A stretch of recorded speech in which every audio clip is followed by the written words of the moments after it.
Getting it right. There's all kinds of stuff that goes on at the gateway to dissolution. All kinds of burping and farting of the consciousness, right? So what I mean when I say I don't care how you're doing is that the story of how I'm doing or how you're doing is just more of the same, right?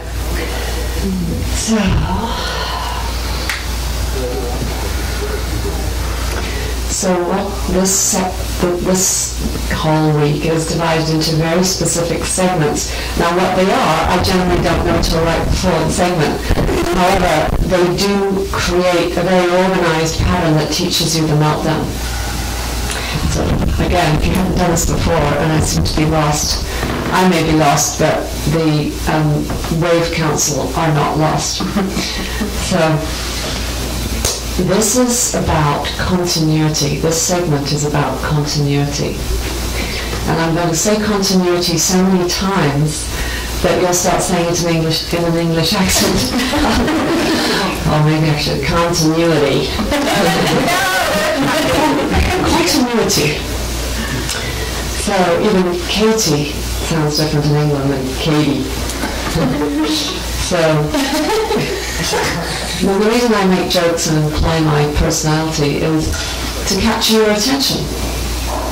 That's why I use my personality for teaching. Otherwise I could go all blank and stare at you and say, who is it that is staring at me? But, you know, it's quite a useful tool being an alleged person, because other alleged people are attracted to interact with alleged people. So I do cultivate being interesting and funny and pretty in order to focus your attention during class, as well as for my own egoic purposes. But to focus your attention in class, because the whole trick of a good teacher is, or the good teaching, you might say, is that it captures your lost rogue attention particles and gets them a little bit more under what we might call control of higher consciousness or presence or God, or your higher self. But your higher self is pretty similar to mine, so you know, they kind of, it's like the fingers, you know, at the ends of the fingers we're very separate. If this is God, then the soul is somewhere around here. And so it's pretty close to the hand, which is God. But it's just different. These are different fingers. So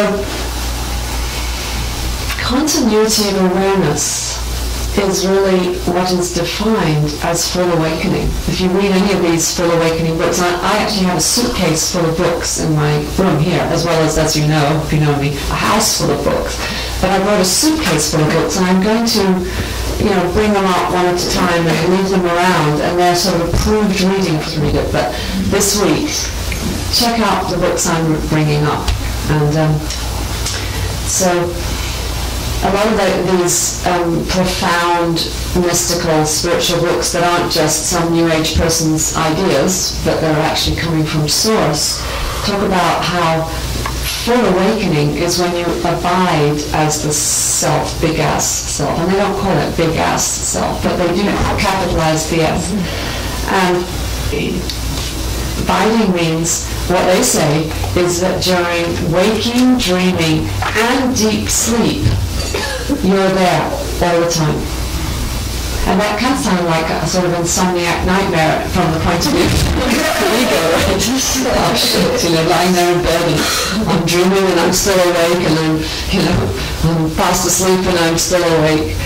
And yet that's what they say, and they pretty consistently say that all the way back into the Vedas, which are some of the oldest, I think they are the oldest scriptures. And it's in actually a lot of other scriptures, although I don't have it to hand in my mind at this moment, but it's in Christianity as well. Pray without ceasing.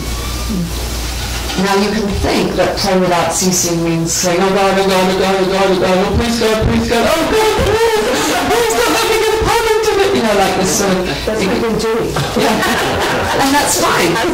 There's nothing, how's that working for you? Well, it worked me here. As a matter of fact, there's nothing wrong with that, as Seinfeld would say. What's wrong with that, right? It's a kind of a level 2. It's an iWave 2 thing.